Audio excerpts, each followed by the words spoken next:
Hello लोगोफोर बड' जब info YouTube चेनेलाव बरायबाय आसा खालामो गासिबो मोजां दङ। SSC कनस्टेबलनि प्रिभियास काट अफ बेसेबां थाङामोन फाइनाल मेरिट लिस्टआव दा नोंथांमोना भिडिअखौ फारि फारि नायलांदो जोबजासिम बेनिफ्राय मोजां मोनोबा लाइक खालामनो हागोन आरो गोदानै फैदोंबा चेनेलाव साबस्क्राइब खालामना लाबानो जाबाय। बेबायदि SSC इन्डियान आर्मि आसाम पुलिसनि आपडेट मोनबाय थानो बड' जब इनफो इउटुब चेनेलाव। दा प्रिभियास SSC कनस्टेबलआव पस्टआबो गोबां दंमोन आरो देग्लायना जोबोर खम दा बिनिखायनो काट अफआ एसे डिफारेन्सेस जागोन। दा बिनि सिगां नोंथांमोना सेलेक्ट जानाय 2018आव जानाय रिलियाव बेसेबां काट अफ थांदोंमोन बेखौ नायग्रोदो स्टेट वाइसआव। बिनिफ्राय कास्ट वाइस ST OBC जेनेरेलाव बेसेबां काट अफ थांदों दा बेखौ नोंथांमोना नायनो हागोन आरो बिनिफ्राय नोंथांमोना आन्दाज मोनगोन एबा नोंथांमोना मटिभेसन जागोन जे बेसेबां नाम्बार मोनोब्ला साख्रिया जाना फैयो दा नोंथांमोना बेखौ नायनानै लानो हागोन। दा लोगोफोर जों जागायनोसै अफिसियेल नटिफिकेसन नायनोसै PDF फाइल आरो नोंथांमोनाबो डाउनलड खालामना नायनो हागोन। गासैखौबो स्टेट वाइसआव नोंथांमोना नायनानै लानो हागोन लोगोसे एग्जामनि थाखाय रेडि जादो आरो आनजादा जागायसिगोन SSC कनस्टेबलआ बे जादों 16 नभेम्बरनिफ्राय स्टार्ट जागोन लोगोफोर अनलाइन एग्जाम जागोन नोंथांमोना गुवाहाटीआव थांनानै अनलाइन एग्जाम होनांसिगोन SSC कनस्टेबल 2021निखौ। दा बिदिब्ला जों थांसै अफिसियेल वेबसाइटआव बेनिफ्राय जों नायनोसै माखासे नटिफिकेसन। दायो लोगोफोर जों फैबा अफिसियेल वेबसाइटआव ssc.nhs.in नोंथांमोना बेबायदि होनानै जेब्ला एडमिट फैगोन बेयावनो डाउनलड खालामनो हागोन आरो एडमिटआ अक्ट'बर जोबनायथिं ओंखारनो हागौ लास्ट उइकआव। बेनिफ्राय जों नायनोसै दानिया माखासे नटिफिकेसन। दा बेयाव ओरैबायदि नटिफिकेसन फैयो लेटेस्ट निउसाव फैखायो जेब्ला एडमिट फैगोन अब्ला बेनि नोंथांमोना लेटेस्ट निउसाव नटिफिकेसन मोननाय जायो बेखायनो SSCआव नोंथांमोना वेबसाइटआव भिजिट खालामबाय थानांगौ सम सम। थ' बेनिफ्राय दानिया माखासे रिजाल्ट ओंखारदों साब इन्सपेक्टर दिल्ली पुलिसाव ओंखारदों जोबोर खम क्वालिफाइड जादों आरो साख्रिया जानायनि लामायाव थांगासिनो दं बिथांमोना दा जोबोर खम क्वालिफाइड जादों थ' बिथांमोना साख्रिया जानाय लामायाव आरो गोबां एबसेन्ट जादोंमोन लोगोफोर। थ' बेनिफ्राय जों थांसै दायो PDF फाइलखौ जों नायनोसै। दा बे जाबाय अफिसियेल नटिफिकेसन PDF फाइल थांनाय बारनि रिलिनि। दा बेयाव माखासे फाइनाल रिजाल्टनि नोंथांमोना नुनो मोनगोन। दा बेयाव बोरै बोरै सेलेक्सन खालामनाय जादों आरो मा हिसाबै लानाय जायो बेखौ नोंथांमोना एसेब्लाबो आइडिया मोनगोन बेखौ नायोब्ला। दा बेखायनो भिडिअखौ नोंथांमोना जोबजासिम नायबानो जाबाय आरो दा हानायसेबां नोंथांमोनाहाय लाइक खालामनो नाजा आरो शेयार खालामना नाजाबानो जाबाय जाहाथे आपकामिं एग्जामाव मोजाङै मोजां आनजाद होनो हायो आरो साख्रिया जाना फैयो। दा बे नै लोगोफोर माखासे रिजाल्ट डिक्लेयार होनाय दङ आरो दा PhDनि रिजाल्टखौ होदोंमोन 17 डिसेम्बर 2019आव होदोंमोन। एक्सुवेलि डिसेम्बराव बांसिन रिजाल्ट होनाय जायो। दा हमना ला नभेम्बराव एग्जाम जादोंब्ला डिसेम्बरावनो मोननायनि लामायाव दङ। दा अनलाइन एग्जामा थाबैनो रिजाल्ट ओंखारो दा बेबायदि नोंथांमोना नुनो मोनदों। डिसेम्बराव होनाय जादोंमोन आरो 2018नि रिलिखौ 2019नि डिसेम्बराव होनाय जादोंमोन बे PhD बा रानिंनि रिजाल्टखौ। थ' बे जाबाय दानिया जों थांसै बेयाव माखासे क्वालिफाइड आरो डिसक्वालिफाइड जानायनि बेयाव दङ आरो जेन्डार वाइस दा मेल फिमेल दङ नोंथांमोना बेखौ नायना लाबानो जाबाय PDF फाइलखौ डाउनलड खालामनानै। दा गासै 1,52,265 केन्डिडेट्सआ जादोंमोन आरो बेयाव कन्डाक्ट खालामनाय जादोंमोन एक्सुवेलि PhDआव। दा बेनिफ्राय क्वालिफाइड जानाया नायदो गासै 1,09,552 थ' बेनि गेजेराव जेन्डार वाइस दङ आरो दा बेबायदिनो दङ थ' बेखौ नोंथांमोना बुजिबाय जानांगौ। दा बिनि गेजेराव दानिया जों थांसै माखासे केरेलानिखौ होथ'नाय जायाखैमोन बे रिजाल्टखौ बे टाइमाव मानोना माखासे केस सोलिदोंमोन केरेलायाव। थ' बेखौ दोनथ'नानै दानिया जों नायनोसै बेयाव बेसेबां जादोंमोन केरेलानि थाखाय थ' बेखौ दोनथ'नानै जों दानिया नायनोसै गुबुन प्रसेसआव।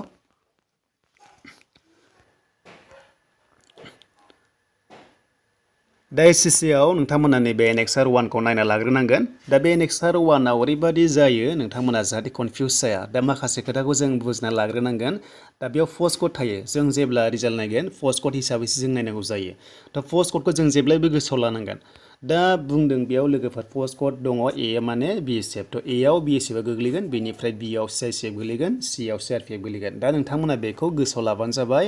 आसा खालामो नोंथांमोना बेखौ दायो बहियाव नट खालामना लागोन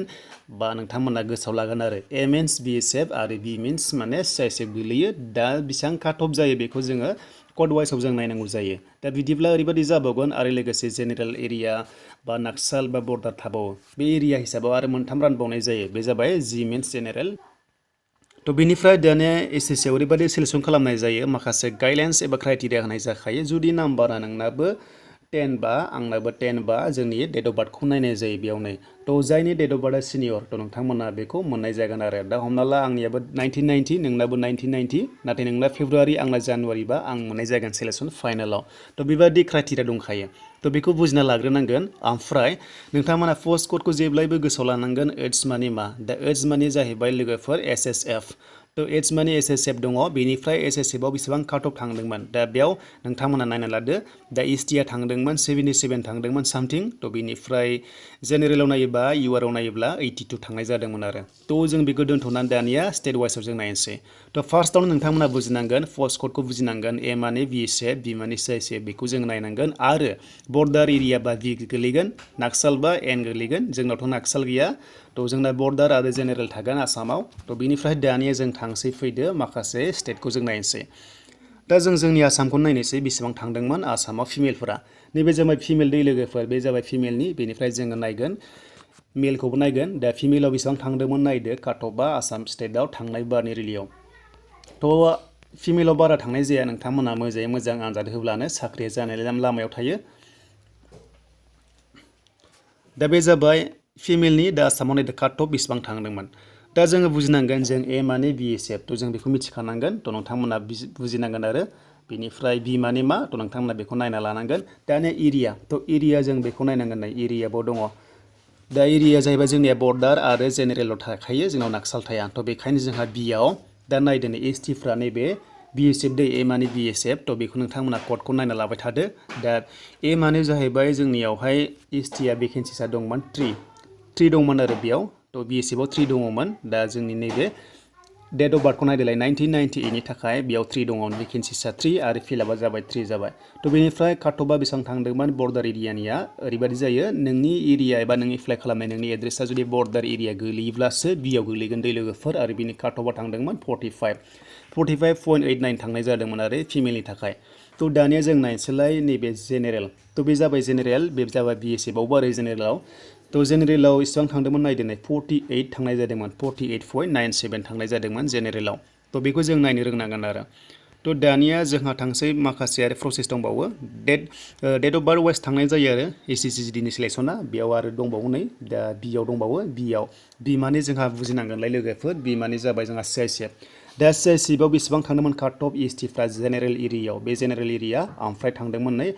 भेकेन्सिसा 7 दंमोन आरो थ' बे जाबाय 46.93 आवनो थांनाय जादोंमोन आरो जेनेरेलाव थ' बे जाबाय ST बे जाबाय CSF नि थाखाय थ' CSF आव 46 आव मोननाय जादोंमन नैबे डेट अफ बार्थ वाइसआव आरो थ' बेनिफ्राय दानिया जों नायबावनोसै मोनसे नैबे B थ' B जाबाय नै दा बिया जाबाय बर्डार एरिया थ' बर्डार एरियायाव CSF आव थांनाय जादोंमोन 44.95 थांनाय जादोंमोन लोगोफोर दा बेबायदि नोंथांमोना बेखौ क्लियार जाबानो नायनो हागोन थ' बे जाबाय आसाम स्टेटनि फिमेलनिमोन आरो ST फ्रा बेसेबां थांनाय जादोंमोन दा जोबोर खम थांदोंमोन आरो बै समाव पस्टआबो जोबोर बारा दंमोन देग्लायना जोबोर खम बेनिफ्राय आरो मोनसे खोथाया जाहैबावबाय नेगेटिभ मार्क दङ थ' नेगेटिभ मार्किं दङ बेखायनो काट अफआ हाइ थांगोन आरो लोगोसे पस्टआबो जोबोर खम दा ओरैबायदिबो जायो नेगेटिभ मार्किं थानायाव काट अफआ खमबो थाङो नाथायबा बेखौ नायोब्ला पस्टखौ नायोब्ला पस्टआ खम नालाय थ' काट अफआ गोजौआव थांनाय लामायाव दङ दा बेबायदिनो 40+ थांनायनि चान्सआनो दङ फिमेलबाबो थ' बेनिफ्राय जों नायनोसै दानिया हौवाफोरनिखौ नायनोसै मेलफोरनिखौ जोङो काट अफ आसाम स्टेटनिखौ थ' जोङो गाहायाव फैनांगोन जों हौवाफोरनिखौ नायनो हायो दा जोङो एनेक्सार 1खौ जों नायदोंमोन हिन्जावफोरनिखौ थ' बेयाव जों नायनोसै दानिया हौवाफोरनिखौ नायनोसै बेसेबां काट अफ थांनाय जादोंमोन लोगोफोर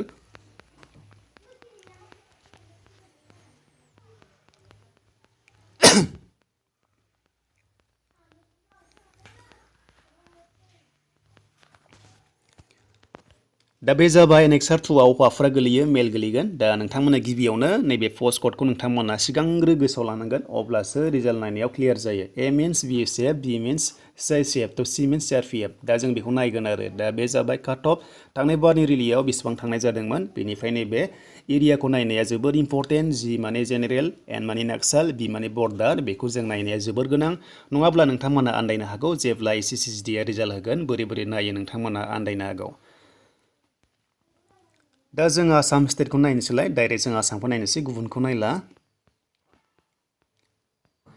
थ' लोगोफोर आसामनि क'डआ जेब्लायबो 4 गोलैगोन बेखौ नोंथांमोना एप्लाइ खालामनाय टाइमावबो होनांगौ जायोमोन दा आसामनि क'डआ जाबाय 04 दा बिनि गेजेराव नायदो नैबे जाबाय नोंथांमोना नायदो मा पस्ट बेयाव आरो बेसेबां थांनाय जादोंमोन काट अफ थ' एयावथ' जोंहा मिथिखागौ लोगोफोर BSF आरो बे जाबाय बि माने बर्डार एरिया थ' बर्डार एरियायाव जोंनि STफ्रा बेसेबां थांदोंमोन नायबानो जाबाय भेकेन्सिया दंमोन 20 थ' जायफोर माने एप्लाइ खालामनाय समाव नोंथांमोननि एड्रेसा जुदि बर्डार एरिया गोलैयोब्ला अब्ला माखासे काट अफ वाइसआव थांनाय जायो दे लोगोफोर दा अल नङा बियो एरिया वाइज जायो दा जोङो बि माने बर्डार नालाय थ' STफ्रा नायदो BSFआव बेसेबां थांदोंमोन 49.71 थांनाय जादोंमोन लोगोफोर आरो डेट अफ बार्थआ 1997 निफ्राय लानानै नै बेयाव दङ जानुवारि 2 थ' बेबायदि दङ आरो दा STआ थांदोंमोन बर्डार एरियायाव